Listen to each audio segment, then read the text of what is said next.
Assalamualaikum warahmatullahi wabarakatuh. Waalaikumsalam warahmatullahi wabarakatuh. Bismillahi walhamdulillah wassalatu wassalamu ala sayyidina rasulillah sayyidina wa maulana Muhammad ibn Abdullah wa ala alihi wa sahbihi wa mawalah.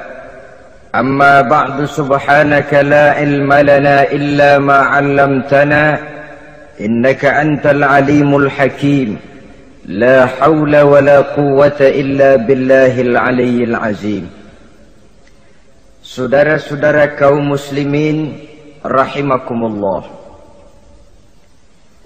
kalimat sibuk adalah kalimat yang paling sering digunakan orang dalam kehidupan ini. Lebih sering lagi kalimat sibuk dijadikan kambing hitam dalam berbagai persoalan, termasuk dalam kehidupan beragama. Kadang-kadang kita bertanya kepada seseorang, kenapa tadi malam tidak hadir di pengajian? Jawabannya sibuk. Kenapa Jumatan tidak kelihatan di masjid? Jawabannya sibuk. Kenapa dalam peringatan hari keagamaan tidak kelihatan aktif? Jawabannya sibuk. Kalau kita berbicara soal sibuk, siapa sesungguhnya orangnya dalam hidup ini yang tidak sibuk? Makin tinggi status sosial, akan makin tinggi pula tensi kesibukan yang kita hadapi. Masalahnya ialah kita yang bisa mengatur kesibukan atau malah kesibukan yang mengatur kita. Kalau kesibukan yang mengatur kita, insya Allah sampai tua sibuk terus. Tapi kalau kita bisa mengatur kesibukan, artinya dalam hidup ini ada semacam, bahasa kerennya, description of job. Ada semacam pengaturan waktu, ada semacam pembagian tugas di dalam kehidupan. Maka pada pertemuan kali ini kita akan berbicara tentang bagaimana mengatur waktu dalam hidup menurut contoh yang diberikan oleh Rasulullah sallallahu alaihi wasallam. Menurut riwayat dari Siti Aisyah radhiyallahu anha, adalah baginda Rasul membagi waktu dalam hidupnya itu menjadi 3 bagian. Sepertiga untuk Allah, sepertiga untuk tugas, sepertiga lagi untuk keluarga. Jadi ada waktu untuk Allah, ada waktu untuk tugas, ada waktu untuk keluarga. Bukankah dalam kehidupan ini kadang-kadang berlaku kepincangan dari tingkah seseorang?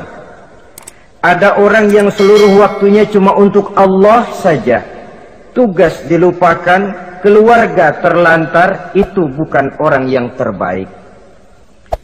Ada orang yang waktunya habis cuma demi tugas saja, dari pagi sampai pagi lagi, kalau tidak di belakang meja ya rapat saja kerjanya.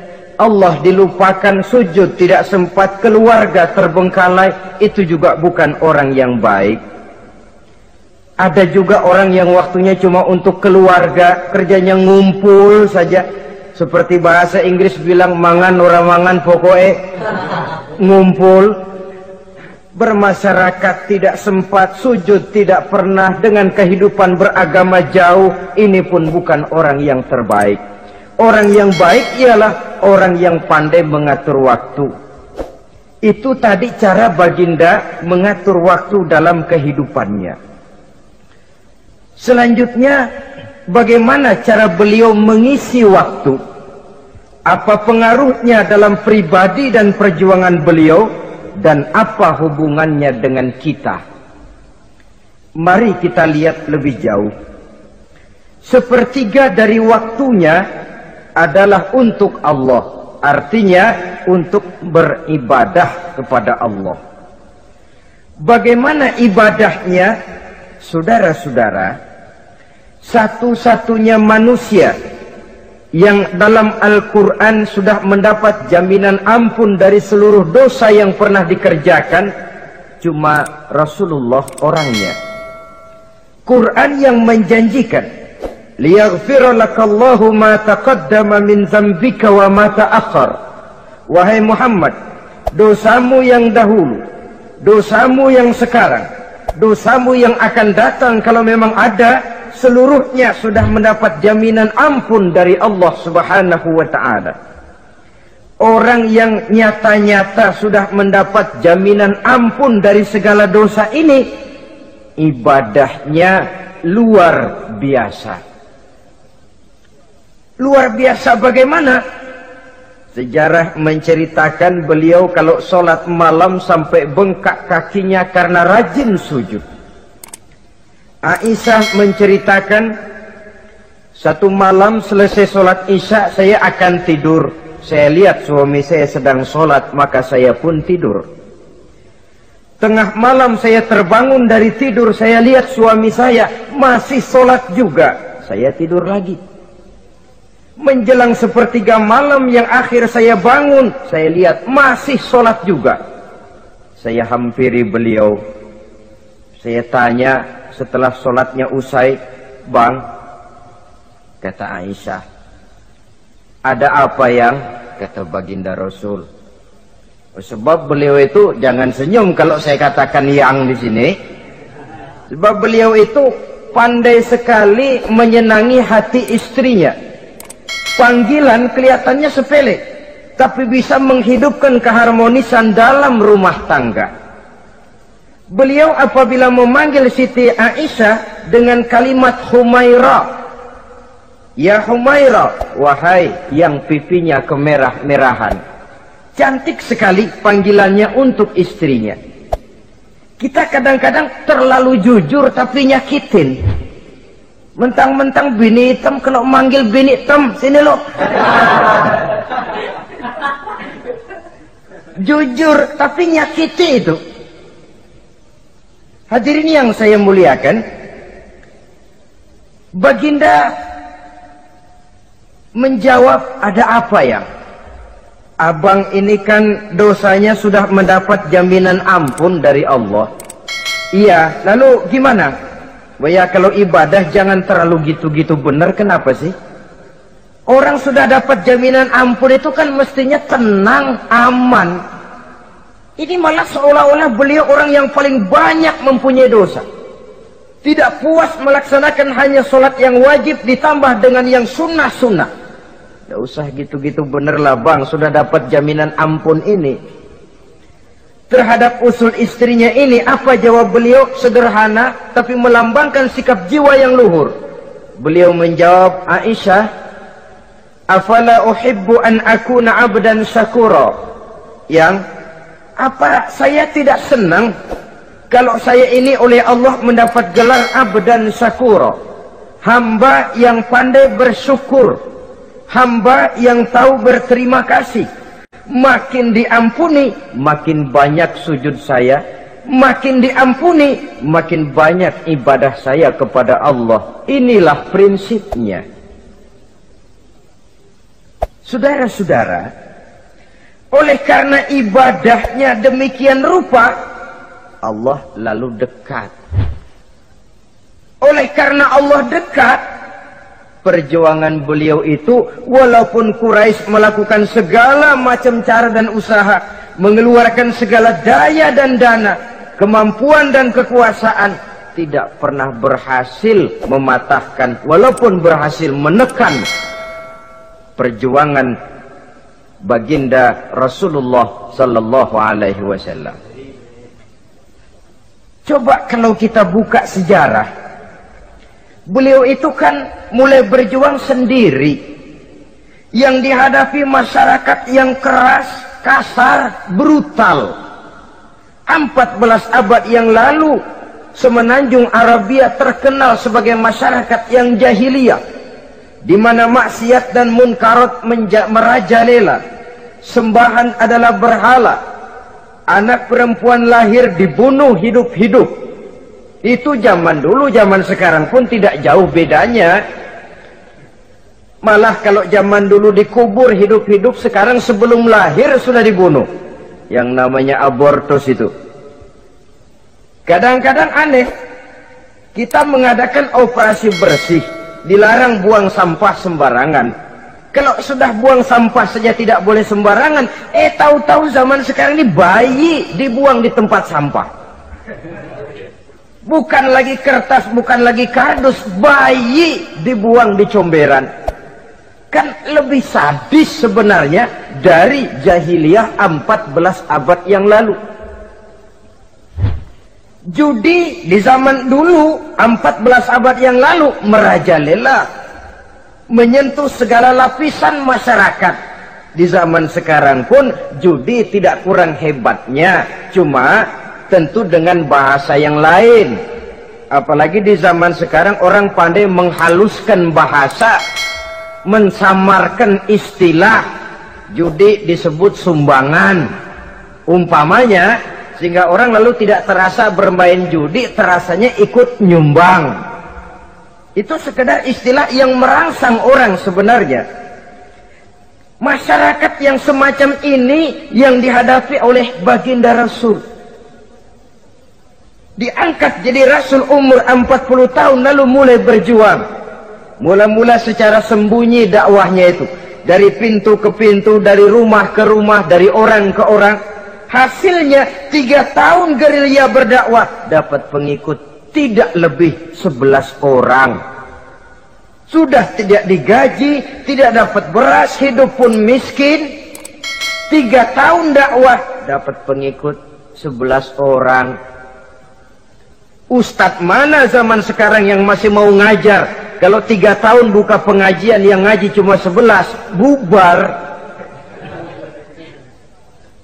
Kiai mana yang masih mau buka pondok kalau 3 tahun buka pesantren santrinya cuma 11? Pemimpin mana yang masih mau kampanye kalau 3 tahun kampanye dapat pemilih cuma 11? Bangkrut.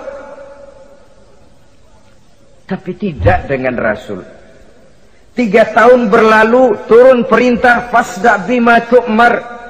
Tidak usah berdakwah secara sembunyi Muhammad, sampaikan saja Islam secara terbuka. Mulailah beliau berdakwah secara terbuka, terang-terangan. Mula-mula Quraisy dikumpulkan dekat Ka'bah. Kumpullah Abu Jahal, Abu Lahab, Abu Sufyan dan gembong-gembong Quraisy. Di sana buat pertama kali secara terbuka baginda Rasul pidato. Tuan-tuan Quraisy, apakah tuan-tuan percaya kepada saya? Percaya. Kenapa? Karena Anda Muhammad sejak kecil belum pernah bohong. Baik. Jikalau memang tuan-tuan percaya kepada saya, maka mulai hari ini saya serukan kepada tuan-tuan, ankizu anfusakum minan nar. Jaga, pelihara, lindungi dan selamatkan diri tuan dari neraka. Tinggalkan segala macam berhala, jauhi Latta, Uzza, Manat dan Hubal. Sembah Allah Tuhan yang Esa, yang lam yalid walam yulad, yang tidak beranak dan tidak diperanakan. Ini dakwah pertama yang beliau sampaikan.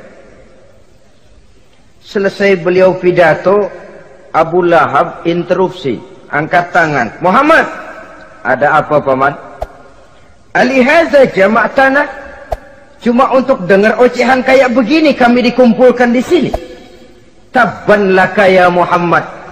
Kalau bahasa kasarnya mau mampus kamu Muhammad.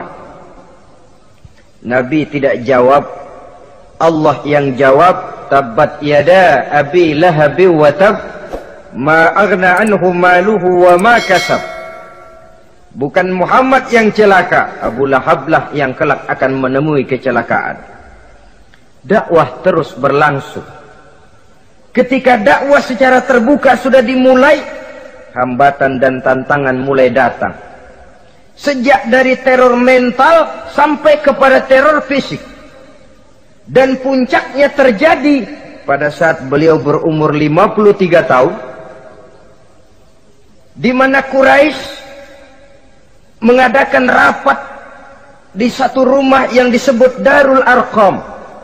Kumpullah di situ dedengkot Quraisy.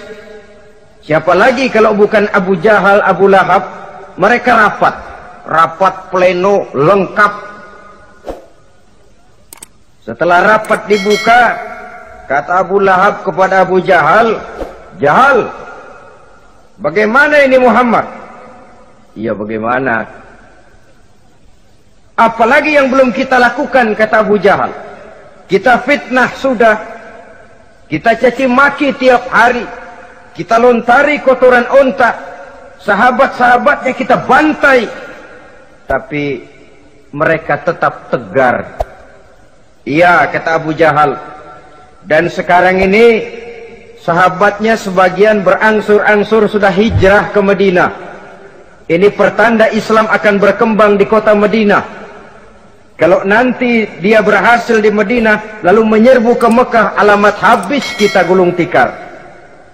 "Makanya," kata Abu Jahal, "makanya apa? Makanya dari dulu juga saya bilang, kempesin aja itu."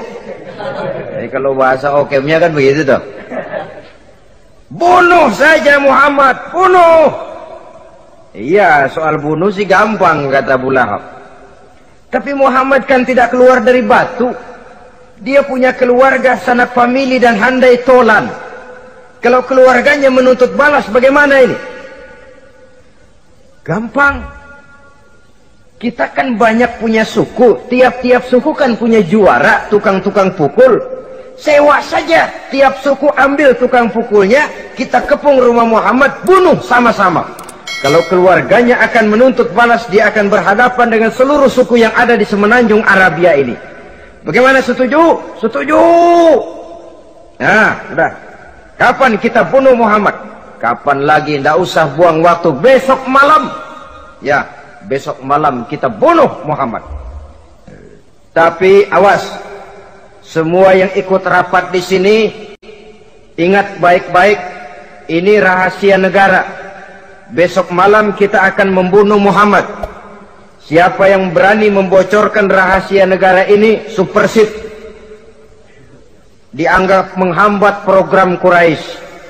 Itu nanti dijatuhi hukuman berat ya. Jaga rahasia baik-baik bahwa besok malam kita akan membunuh Muhammad. Sanggup?" "Sanggup." Rapat selesai. Hadirin boleh bubar ke rumah masing-masing. Pulang. Namanya manusia, bocor juga rahasia ini. Begitu pulang, cerita sama istrinya, "Bu, anu loh Bu." "Apa Pak?" "Saya tadi ikut rapat." "Rapat apa tuh Pak?" "Besok malam akan ada pembunuhan." "Pembunuhan?" "Pembunuhan." "Siapa toh yang mau dibunuh?" "Muhammad." "Tapi jangan bilang-bilang ya, ini rahasia negara." "Ini rahasia negara Bu, jangan bilang-bilang." "Iya Pak, iya." Nah, besok pagi istrinya ngobrol sama tetangganya. "Mbak Ayu, tahu nggak?" "Apa toh?" "Nanti malam akan ada pembunuhan."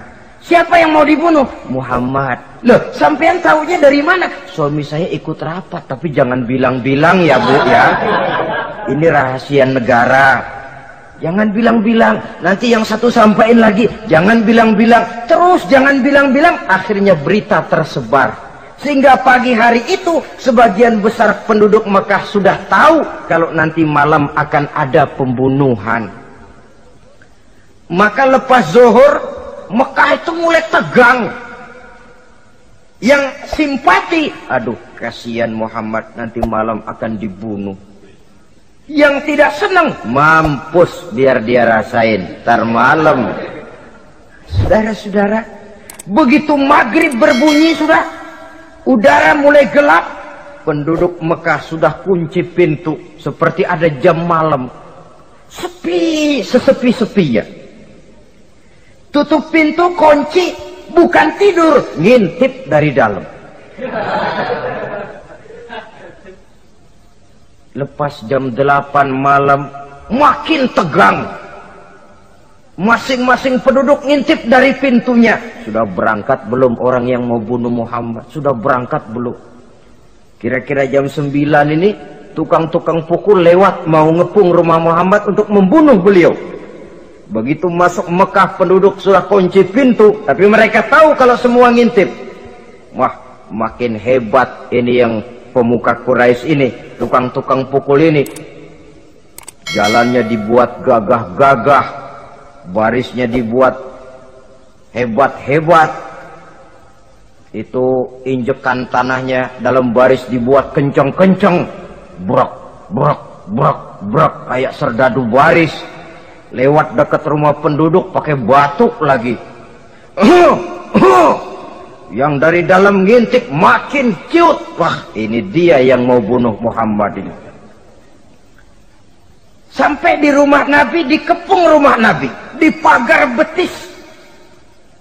Malam itu di dalam rumah cuma Nabi, Abu Bakar dan Ali bin Abi Thalib. Nabi tahu rumahnya dikepung.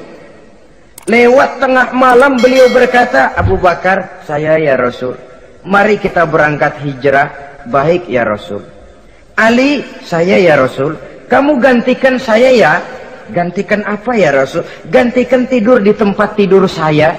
Baik ya Rasul. Masya Allah, sekali menggantikan mati.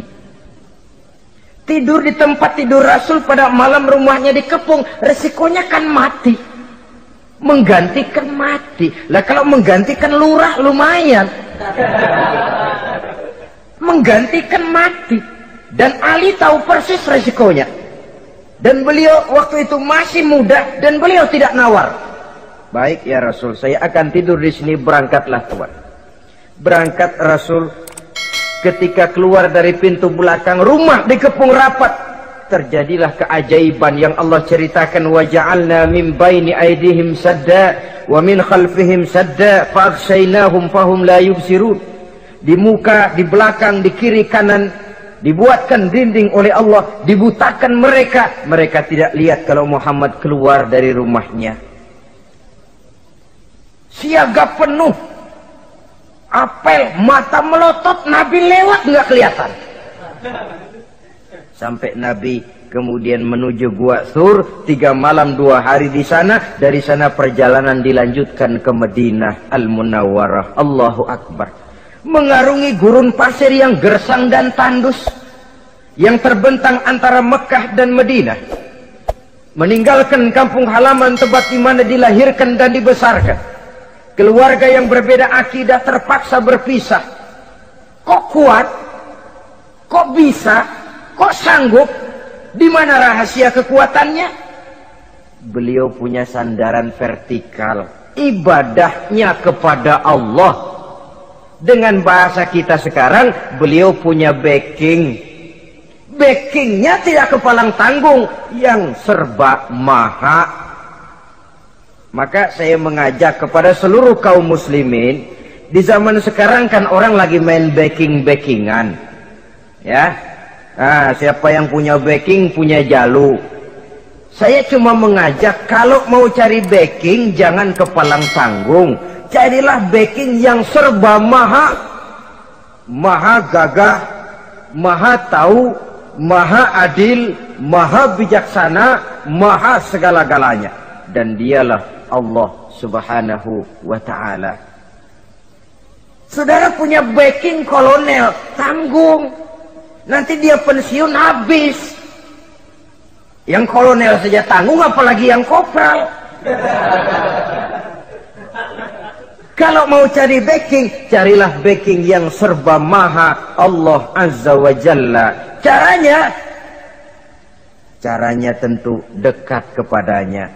Untuk dekat kepadanya melalui jalur yang sudah diatur olehnya, melalui Rasulullah Sallallahu Alaihi Wasallam, yaitu sholat, ibadah.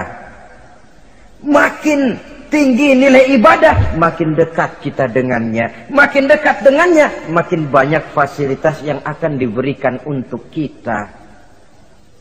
Saudara pegawai negeri ingin cepat naik golongan, itu caranya 2. Pertama, jam kantor disiplin. Jam 7 masuk, jam 3 pulang. Kalau belum jam pulang, jangan pulang. Yang kedua, tambahan, di luar jam kantor, sering-sering datang ke rumah kepala bagian. Apa malam minggu, apa hari minggu, apa bawa jeruk, apa pisang Ambon, kan begitu toh. Ini nanti kan kepala bagian kan nilai. Karyawan saya yang satu ini jam kantornya disiplin, tambahan dia sering datang hari minggu di luar jam kantor bawa jeruk lagi. Ini mestinya belum naik lah, gue naikin dulu ke atas. Naik, saudara-saudara. Yang saya maksud apa? Itu zuhur, asar, maghrib, isya, subuh, jam kerja resmi itu. Jam kantor. Lah, ada kunjungan di luar jam kantor. Yang namanya tahajud, yang namanya hajat, yang namanya duha. Nanti kan Allah lihat, ini hambaku yang satu ini jam kantornya betul. Zuhur, asar, maghrib, isya, subuhnya tepat. Tambahan di luar jam kantor, dia sering menghadap kepadaku. Nah, hambaku ini aku angkat kau maqam mahmuda ke satu tempat yang terpuji. Kalau Allah yang ngangkat, satu negara orang mau rendahkan kita, kita akan tetap tinggi. Kalau Allah mau rendahkan, satu negara mau angkat kita, kalau memang dasar mesti nyungsap ke bawah. Inilah perlunya sandaran vertikal. Inilah perlunya kita mempunyai backing hanya kepada Allah. Pada waktunya orang akan sampai ke titik jenuh. Dalam kesunyian orang sering mempertanyakan eksistensi diri. Mulai mempertanyakan hakikat keberadaannya. Di tengah kesibukan bisnisnya. Di tengah kesibukan kerja dari rapat ke rapat, dari kantor ke kantor, dari tender ke tender. Orang akan sampai kepada titik jenuh. Dikala itu dia memerlukan ketenangan. Dikala itu dia memerlukan kedamaian. Dikala itu dia mencari eksistensi diri. Sebenarnya hidup ini mau apa sih? Cuma sekedar menjalani hal-hal yang rutin saja. Pergi pagi, pulang sore, peras keringat, banting tulang. Atau ada tujuan yang lebih luhur daripada sekedar ini. Dikala itulah dia mulai mencari jalur untuk mendekatkan diri kepada Sang Pencipta. Dan tidak bisa ingin dekat dengan Allah, saudara, pakai aturan sendiri. Ingin dekat dengan gubernur harus ikut aturan yang ditetapkan oleh protokolnya gubernur. Ingin dekat dengan presiden, ya ikut jalur yang sudah disusun oleh protokolnya presiden. Ingin dekat dengan Allah, ya ikut jalur yang sudah diatur oleh Allah melalui Rasulnya. Apa itu? Ya diantaranya sholat, puasa, dan ketentuan-ketentuan ibadah yang lain. Tidak bisa dengan prinsip yang penting kan hati baik, berjiwa bersih, akhlak luhur. Tidak usah sholat kalau hati baik sudah dekat dengan Allah. Oh, alangkah enaknya kalau begitu. Kalau dengan itu bisa dekat dengan Allah, rasanya Nabi Muhammad yang paling dulu berhenti sembahyang. Kenapa? Beliau orang yang hatinya paling baik. Beliau orang yang budinya paling luhur. Kalau budi luhur dan hati baik sudah menjamin untuk dekat dengan Allah, Nabi dulu berhenti sholat. Nyatanya tidak. Beliau orang yang berbudi luhur, berakhlak baik, entoh ibadahnya demikian rupa. Dan beliau adalah standar untuk kita jadikan contoh dalam mengamalkan ajaran-ajaran agama di kehidupan kita ini. Saudara, itu tadi sepertiga waktu beliau untuk ibadah, untuk Allah. Sepertiga yang kedua dari waktu beliau adalah untuk tugas. Dalam hal ini, sebagai seorang Rasul, menyampaikan risalah Islam berhadapan dengan umat. Yang jadi soal ialah, apa modal utama beliau di dalam melaksanakan tugas? Dan ini nanti sebagai cerminan buat kita. Modal utamanya pertama adalah keteladanan, dan yang kedua adalah akhlak. Sekarang ini kita hampir nyaris mengalami berbagai macam krisis. Yang paling santer kita dengar adalah krisis wibawa. Ada pak guru dicegat muridnya di jalanan, dipukulin karena nggak naik kelas katanya. Nampaknya guru nggak lagi berwibawa. Di satu pihak mungkin karena si guru tidak bisa digugu dan ditiru. Di lain pihak juga murid tidak lagi mengenal arti rasa hormat kepada pak guru. Nah, Kenapa krisis wibawa timbul? Karena tidak ada keteladanan. Adapun Rasul, wibawa beliau timbul di tengah umat karena keteladanan ini.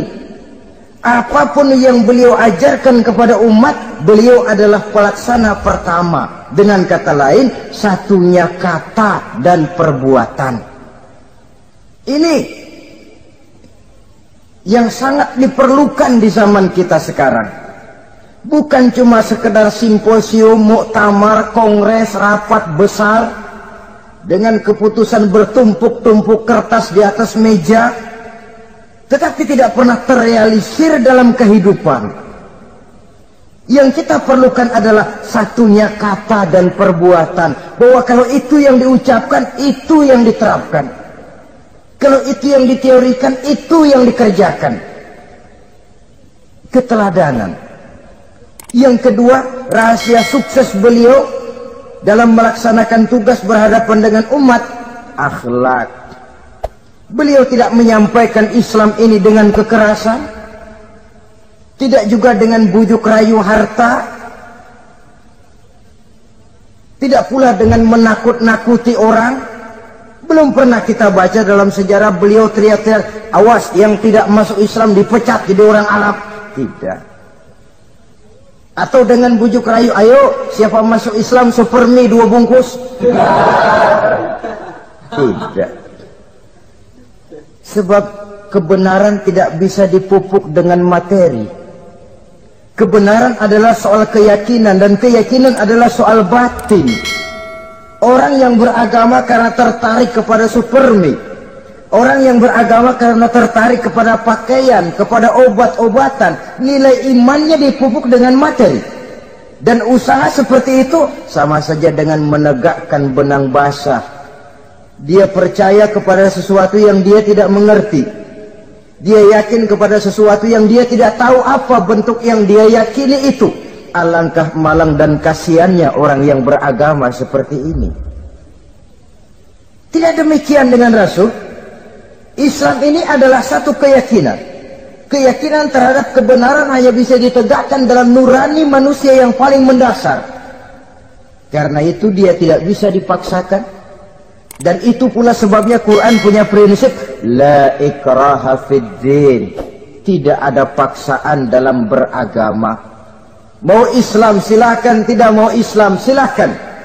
Allah tidak memaksa. Tapi ayat ini jangan disalah pakai. Tidak pernah sholat, ditanya orang, kamu kan Islam kok enggak sholat? La ikraha fid din dong. Salah pakai. Yang tidak ada paksaan dalam beragama itu untuk orang di luar Islam. Kepada tuan-tuan di luar Islam, la ikraha fid din, tidak ada paksaan masuk Islam. Tapi kalau sudah masuk ke dalam Islam, maka berlaku peraturan Islam. Contohnya begini saja, tidak ada paksaan masuk ke rumah saya. Itu mau masuk silahkan, tidak mau masuk tidak ada urusan.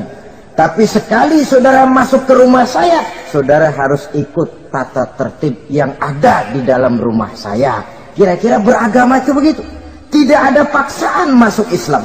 Tapi sekali saudara masuk Islam, maka berlaku peraturan Islam untuk kehidupan saudara. Jadi la ikraha fid din ini buat orang di luar garis. Allah tidak maksa-maksa orang mau masuk Islam, mau tidak. Silahkan saja. Tapi ketika orang mendapat hidayah, masuk ke dalam Islam, peraturan Islam berlaku dalam kehidupannya. Saudara hadirin, kaum muslimin rahimakumullah. Akhlak. Mari kita lihat lebih jauh bagaimana sih akhlak beliau yang mulia itu. Allahu Akbar. Kalau orang berakhlak kepada teman, itu sih biasa. Tapi berakhlak kepada musuh, ini yang luar biasa. Ini yang agaknya Allah saja memuji beliau. Wa innaka la'ala khuluqin azim. Engkau Muhammad benar-benar berada di atas budi pekerti yang luhur dan terpuji. Kalau saya baik kepada orang yang memang baik kepada saya, logis toh. wajar, memang harusnya. Tapi berbuat baik kepada orang yang jahat terhadap saya, ini yang tidak setiap orang bisa. Nah, sebab itu saya tidak ingin menceritakan akhlak beliau kepada sahabat, namanya juga kepada sahabat. Saya akan kutip beberapa riwayat yang menceritakan bagaimana akhlak beliau kepada orang yang nyata-nyata memusuhinya. Berbagai riwayat menceritakan bagaimana beliau ketika di Taif dilontari orang dengan batu, yang melontari beliau malah mendapat doa, Allahumma hdi qaumi fa innahum la ya'lamun. Ya Allah, berikan hidayah, berikan petunjuk kepada yang mereka yang melontari saya dengan batu, karena mereka tidak tahu. Kalau saja mereka tahu, mereka tidak akan melontari saya dengan batu. Ya Allah, berikan hidayah kepada mereka. Padahal ketika itu malaikat Jibril menawarkan jasa, Muhammad, kalau kamu mau orang yang melontari kau dengan batu itu hancur, saat ini juga saya angkat Jabal Uhud, saya timpakan mereka biar mati semua. Mau Muhammad? Jangan Jibril, mereka tidak tahu. Kalau saja mereka tahu, mereka tidak akan melontari saya dengan batu.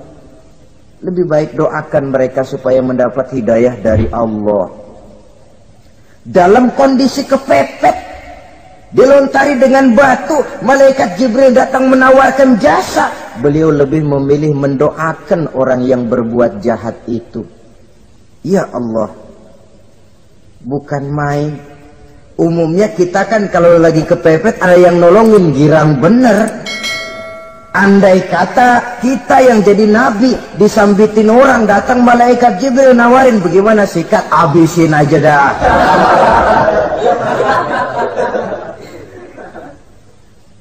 Ini akhlak kepada musuh.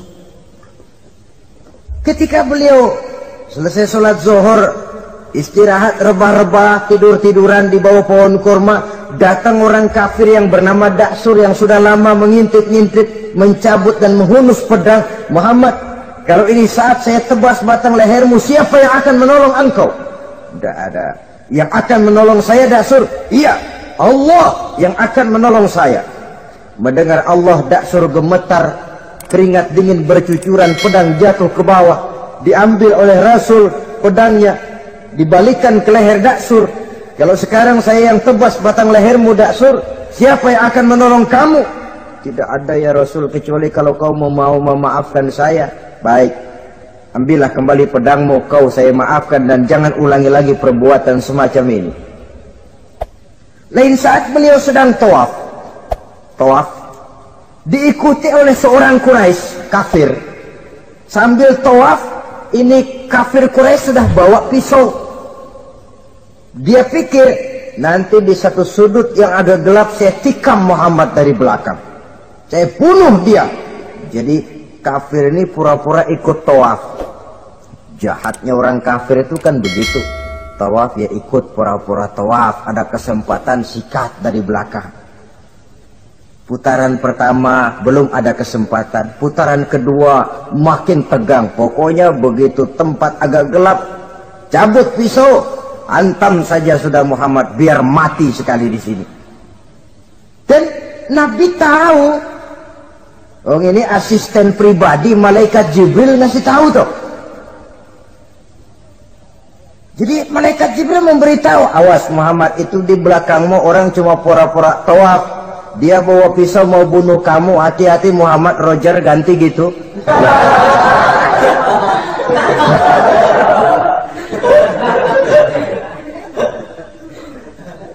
Tahu persis beliau. Sampai di satu sudut yang gelap, si kafir ini mencabut pisau. Nabi nengok ke belakang, menoleh Nabi. Begitu menoleh, Quraisy ini kan ketangkep basah. Bahasa Arabnya yumsak mablul katanya, ketangkep basah, grogi, salah tingkah, garuk nggak gatel, kasihan ngeliatnya sudah. Ya namanya orang ketangkep basah itu. Mau alasan apa? Nggak beralasan ya, harus merasa harus membela diri, gemetar nggak karu-karuan. Kata Nabi senyum. Mau apa, Mas? Anu Rasul, ini anu apa? Anu. Sudah, saya kan tahu kamu mau bunuh saya toh. Sudah, saya sudah tahu kok. Kamu jangan pura-pura. Kamu kan mau bunuh saya kan? Terus terang saja. Iya Rasul, iya. Sekarang gimana? Enggak berani Rasul. Minta maaf saja.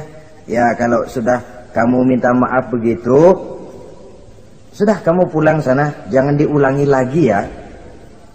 Begitu mudah beliau memaafkan orang yang nyata-nyata mau menghabisi nyawanya. Sepanjang itu belum terwujud, sepanjang itu belum terbentuk dalam artian real. Sangat mudah beliau memaafkan orang. Saudara hadirin kaum muslimin rahimakumullah, pemaaf, lapang dada, toleransi, menghargai pendapat para sahabatnya, ini sederetan dari akhlak yang terpuji. Sehingga karena keluhuran akhlak inilah yang menyebabkan orang tertarik masuk ke dalam Islam. Beliau berprinsip apa? Basiru wala tunaffiru, yasiru wala tu'assiru. Gembirakan orang, jangan ditakut-takuti. Mudahkan persoalan orang, jangan dibikin sulit.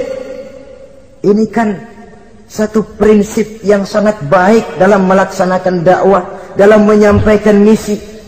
Apapun tugas kita di masyarakat, sebagai pegawai pemerintahan, pejabat negara, pedagang, pengusaha, seniman, ustadz, mubaligh, kiai, ulama, dalam berbagai profesi, modal utama untuk sukses adalah akhlak. Sebab hati kita yang tahu cuma Allah. Orang lihat penampilan kita, orang lihat muka kita. Sebab itu Nabi katakan, innakum la tas'una an-nasa bi amwalikum walakin yas'uhum minhum bastul wajhi wa husnul khuluqi. Kamu tidak akan bisa menarik simpati orang banyak dengan hartamu, tapi bisa kau tarik simpati orang banyak dengan akhlak yang baik dan muka yang senyum, muka yang enak dilihat. Orang kadang sering bilang, dia mah biar mukanya begitu hatinya baik. Iya, soal hati kita nggak tahu. Yang kita lihat pertama muka. Bagaimana gue mau ikut dia mukanya kayak batu kuburan? Kesan serem pertama itu kan sudah ada. Walaupun kadang-kadang hati memang baik, tapi hati itu kan urusan Allah. Yang kita lihat pertama muka. Ini barangkali nanti termasuk teori dalam psychology of salesman ya, bahwa sesuatu yang baik kalau dihidangkan dengan cara yang tidak baik, orang tidak akan tertarik.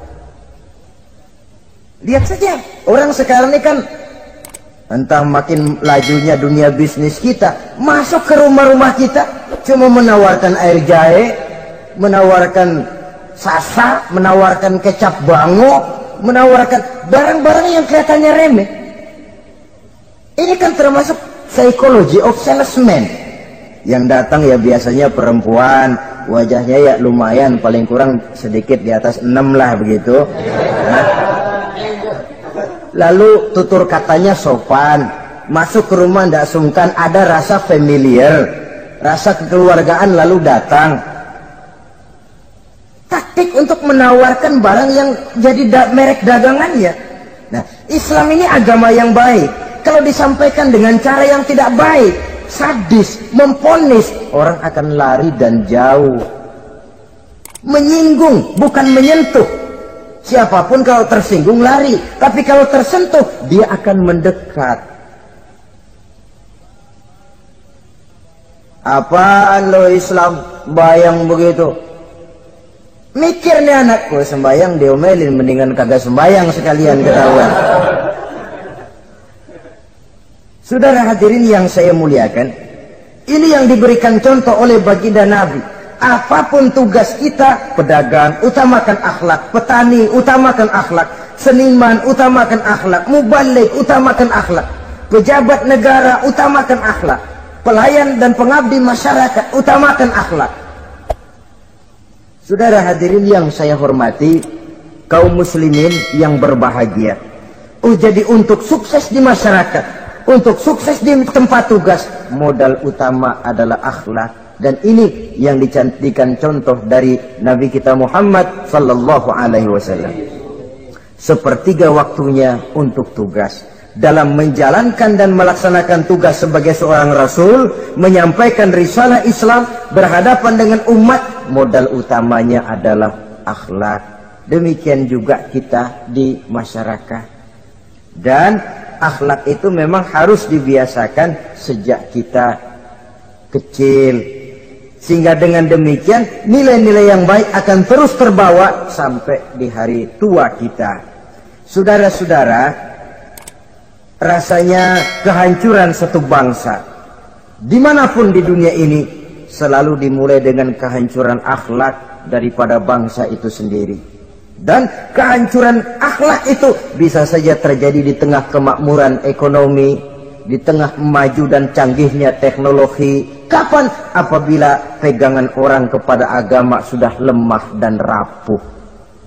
Kita tengok di negara-negara di sebelah barat kita, kemajuan teknologi yang tidak diimbangi dengan kuatnya pegangan orang kepada agama telah melahirkan budaya-budaya yang merendahkan martabat manusia. Lahirlah kebudayaan hipis, lahirlah kebudayaan nudis, hidup serba bosan dengan ini dan itu karena segalanya sudah dimiliki. Rumah mentereng, jumlah kendaraan sejumlah keluarga, kapal pesiar di laut mewah, pesawat udara punya. Setelah ini punya, ini ada, semua ada, titik jenuh sampai. Mau apa semua ini? Akhirnya ingin hidup apa adanya, tidur di goa-goa, tidur di kaki-kaki gunung, tidur di hutan belantara, pakaian kumel, itu hipis-hipis yang datang kemari, yang pakaiannya kumuh, tambelan, lepis belel. Padahal di kantongnya cek, travel cek, dolar. Lain hipis kita, emang benar-benar gembel.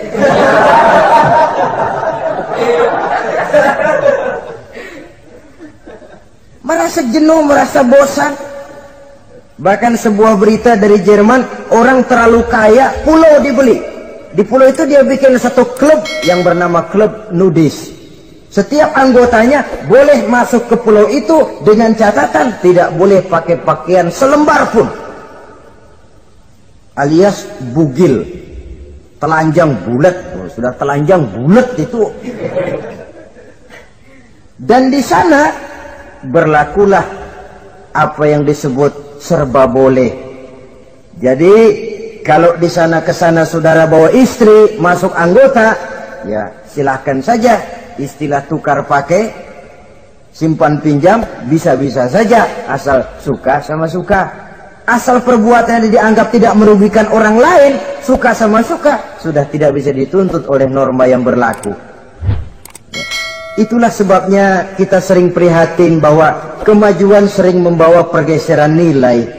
Apabila kita tidak bisa menghindarkan diri dari proses pergeseran nilai, setidaknya kan kita bisa menjaga diri jangan sampai hanyut oleh nilai-nilai yang negatif.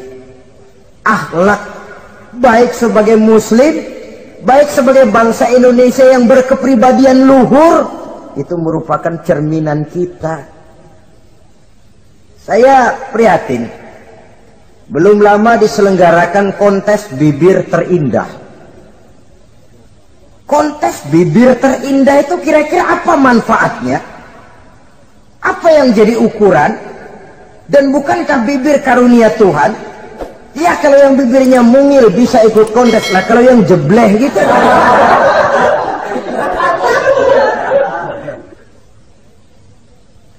Kontes bibir terindah masih hangat dibicarakan orang. Sudah muncul lagi kontes betis terindah. Nah kalau sudah bicara soal betis ini, kan yang terbayang oleh kita kira-kira ukurannya apa? Yang diukur itu apanya ya? Ya tentu betisnya itu. Nah paling celaka kalau betis-betis yang ikut itu nanti jadi milik panitia semua kan.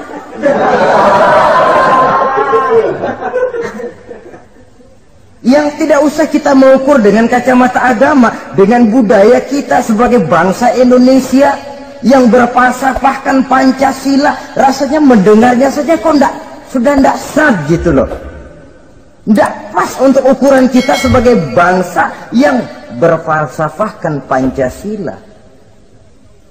Saudara-saudara kaum muslimin rahimakumullah, ini yang saya maksud tadi, proses pergeseran nilai. Andai kata kita tidak bisa menghindarkan diri dari hal yang semacam itu, setidaknya kita bisa menjaga diri jangan sampai hanyut ditelan proses pergeseran nilai.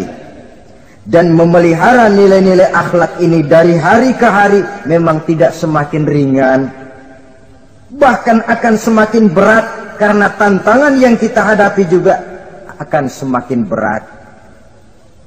Inilah sepertiga yang kedua dari waktu beliau untuk melaksanakan tugas. Jadi modal utama dalam melaksanakan tugas akhlak. Di antara nilai akhlak itu prinsip Nabi tadi, gembirakan orang, jangan ditakut-takuti, mudahkan urusan orang, jangan dibikin sulit. Sehingga kalau yang memang mudah lalu dipersulit, itu sudah mencerminkan akhlak yang tidak diajarkan oleh Rasulullah Sallallahu Alaihi Wasallam. Kemudian yang terakhir, sepertiga yang ketiga dari waktu beliau adalah untuk keluarga. Jadi tadi ada waktu untuk Allah, ibadah, ada waktu untuk tugas, dan yang ketiga ada waktu untuk keluarga. Bagaimana Rasul di tengah keluarganya? Anas bin Malik bercerita, saya 11 tahun membantu di rumah tangga Rasul.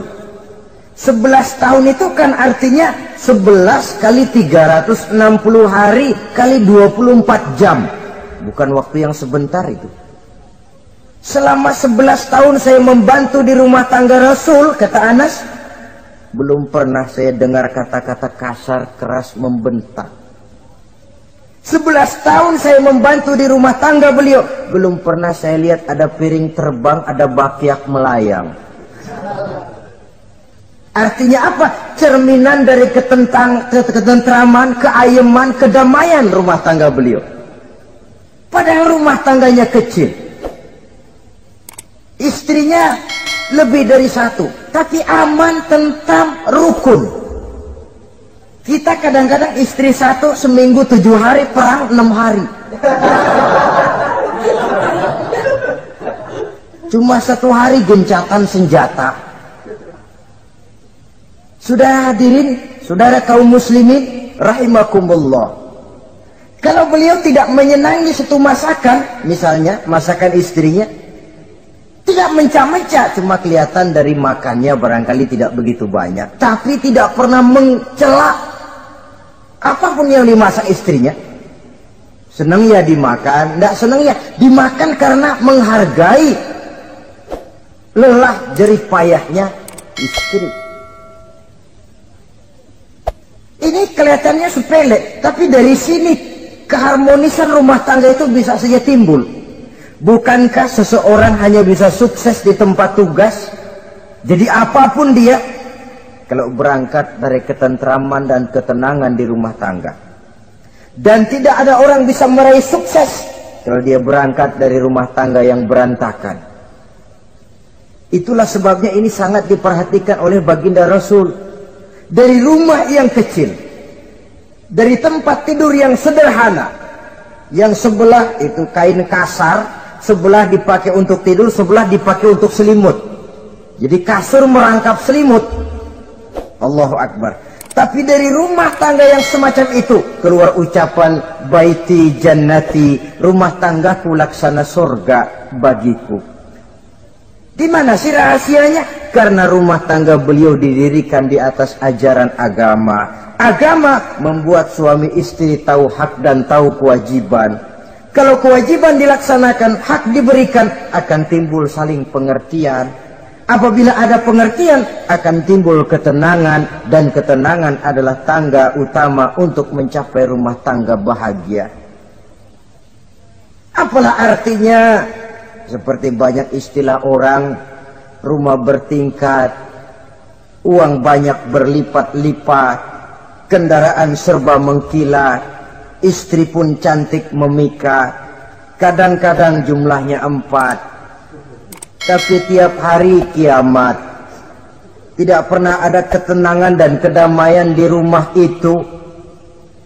Saudara hadirin, lebih celaka lagi sudah rumah gubuk berantem melulu. Sudah kiamat itu, sudah kiamat. Jadi dengan adanya pelaksanaan kewajiban, pemberian hak, timbul pengertian. Pengertian membawa ketenangan. Suami keluar rumah, istri tenang di rumah. Suami meninggalkan istri pun hatinya tenang dan tentram, tidak was-was, tidak berpikiran nanti kalau saya lembur ini istri ngompreng, tidak. Si istri pun lega melepas suami karena ada keterbukaan. Ini kan menurut angket terakhir loh ya, yang diadakan oleh beberapa majalah di ibu kota ini, di ibu kota katanya, dari sejumlah laki-laki yang disebarkan angket, ternyata jika ada 3 laki-laki, 2 nyeleweng. Jadi angka penyelewengan itu 2/3 dari jumlah laki-laki itu menyeleweng katanya. Ya mudah-mudahan yang kumpul di sini termasuk 1/3 yang nggak nyeleweng itulah.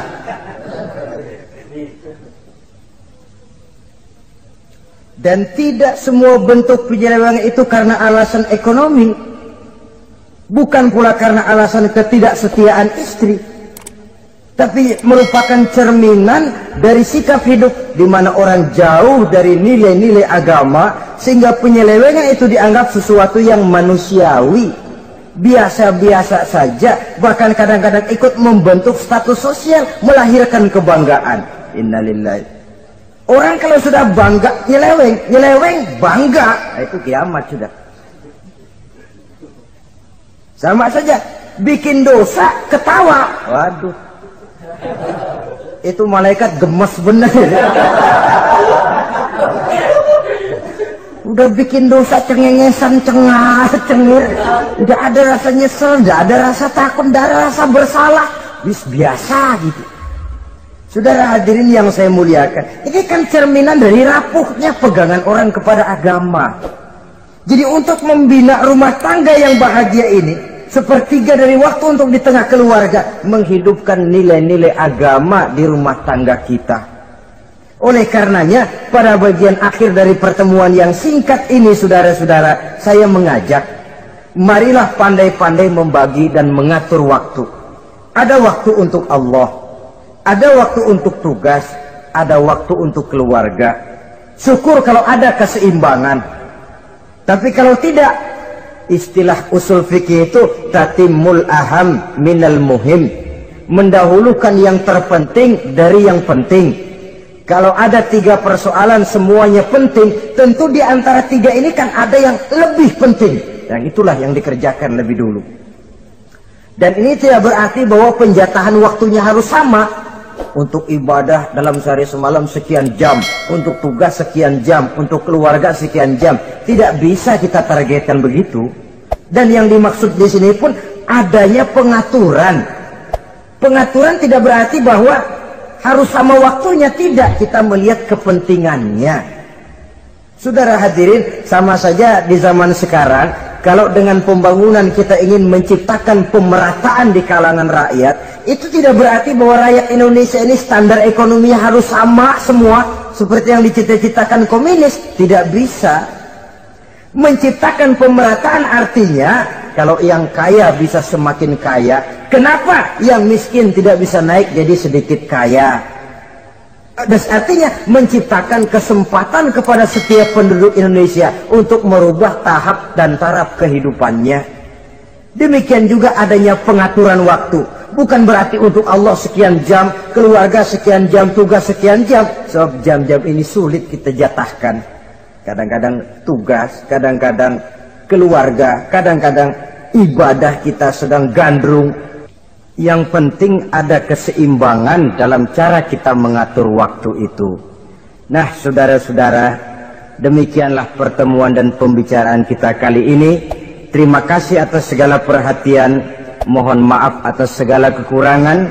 Usikum wa nafsi bitaqwallah. Wassalamualaikum warahmatullahi wabarakatuh. Waalaikumsalam warahmatullahi wabarakatuh.